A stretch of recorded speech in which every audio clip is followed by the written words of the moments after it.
Treasurer, on other matters now, the Defence Strategic Review is scheduled to be released publicly in the next couple of weeks.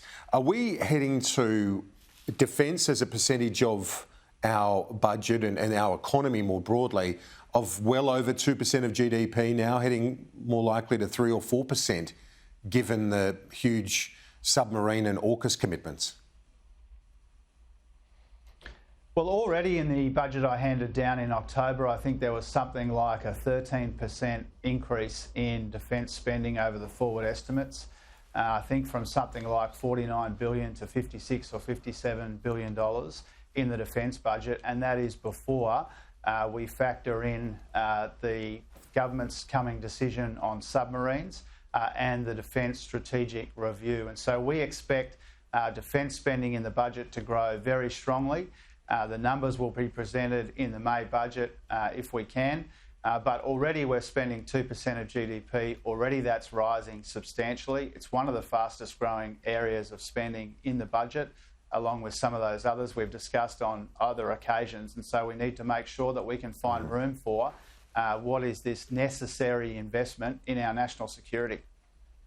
It's massive, plus the NDIS growth. It's going to go well past the cost of Medicare. You've said over months that we need to have a conversation and that you appreciate the fact that we're having a national conversation about how to pay for all that and essentially the structural budget deficit. Where are you taking that conversation in the lead up to your second budget?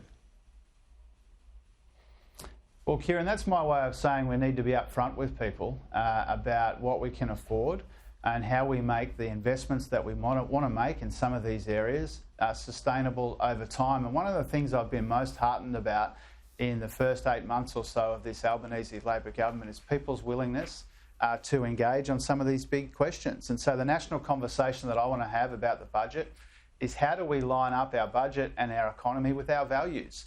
How do we fund the things that we truly value, looking after people with a disability, strengthening Medicare, doing the right thing by people in aged care, funding national security, all of these big national priorities, how do we find a way to fund them and how do we make that investment sustainable over time? I'm confident the Australian people are up for that conversation. They've shown a real willingness, and from our side, we've tried to talk up to people, not down to them, about these challenges. We're optimistic about the future. We're realistic about the global economy and we're realistic about what we can afford to fund. And one of the reasons why we want to be a long-term Labor government is because we know that the best way to affect the change that we want to see in our economy and in our society is over time. You can't achieve everything that you want to achieve in one budget, not in October, not in May. You've got to work away at some of these issues over time, and that's what we're doing. You've spoken about the headwinds. Is there a chance, though, that things are better than what you have previously thought? You look to China, for example, coming out of COVID zero. There's a lot of people and analysts who think actually China's going to bounce back in a big way over coming months. I know that Don Farrell, the Trade Minister, has got talks with his counterpart in the next few weeks to try and get those tariffs removed on $20 billion worth of our exports. Could that be an upside for us if China bounces back much more quickly? Oh, China will be a big part of the story, obviously, when it comes to our expectations for the global economy this year. I think most economists and analysts still expect it will be a difficult year in the global economy. Combination of a war in Europe, difficulties around COVID and supply chains. Obviously, higher interest rates are biting around the world and here as well. So for all of those reasons, people are still expecting it to be a difficult year in the global economy. But how China plays out will obviously have big consequences for us. If you think about people's expectations for the global economy, a lot of people are now expecting a downturn but not a disaster. We'll see if that plays out in that way. But China, because of their expectations for China, that's what's making people recalibrate some of their expectations for the global economy. I think there is a chance after an incredibly flat December quarter in China, after all of the pressure that's being put on supply chains by that big COVID wave that they're experiencing right now, I think there is a chance that the Chinese economy recovers relatively strongly and relatively quickly. That is the expectation of a lot of analysts and economists from around the world. We want that to be the case because that would be very good for us. But our policy is not to cross our fingers and hope for the best. Our policy is to make our budget more responsible, our economy more resilient. A big part of both of those things is making sure that we can provide that responsible cost of living relief to get people through what is likely to be a difficult year ahead. The latest inflation figures due out this Wednesday. A lot of Australians will be hoping that we've seen the peak in that rate rise cycle. When you look at the recent jobs numbers, thousands of jobs lost, do you think that we could well have passed the peak?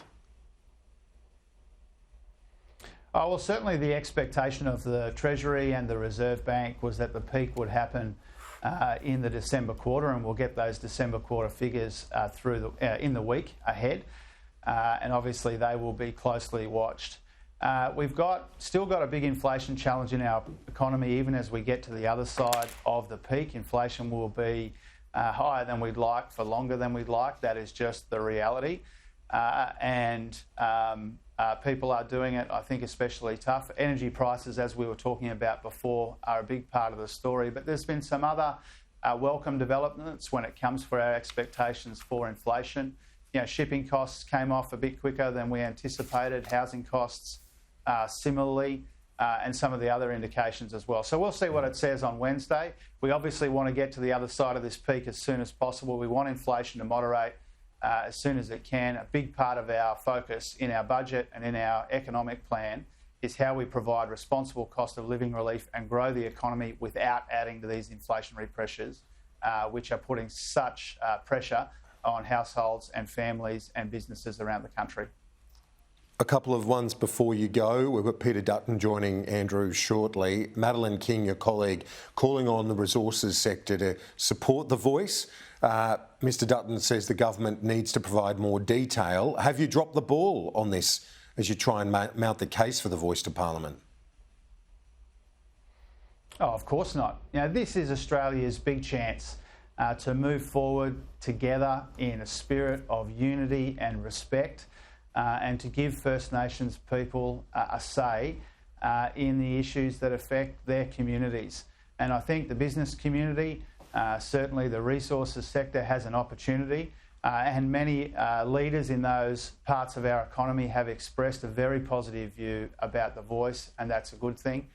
This should be a unifying moment. It should be something which is decided by the people, not the politicians. I think some of the language from Peter Dutton has been disappointing. I think people understand that Peter Dutton's not actually looking for more detail here. He's looking for more division. He's reached for the Tony Abbott and Scott Morrison playbook, which says that the best chances for him to be successful politically is if the nation fails to grab this terrific opportunity to do the right thing and to move forward together in that spirit of unity and respect. Almost out of time. Just quickly, the new New Zealand Prime Minister to be confirmed this morning, Chris Hipkins. Your age, he's 44 years of age. Does it change anything in the bilateral relationship? Oh no, we look forward to working together closely with Chris Hipkins and with his cabinet when he names one. This is a huge year for Australia-New Zealand relations. It's the 40th anniversary of closer economic relations, that agreement that governs the approach to this relationship. Chris Hipkins is someone of immense experience and depth and intelligence. He's a very worthy successor to Prime Minister Ardern, and we look forward to working with him really closely. We've got a big Trans-Tasman agenda in a really important year. I know the Prime Minister is looking forward to working with Chris Hipkins, and we're all looking forward to working with his cabinet.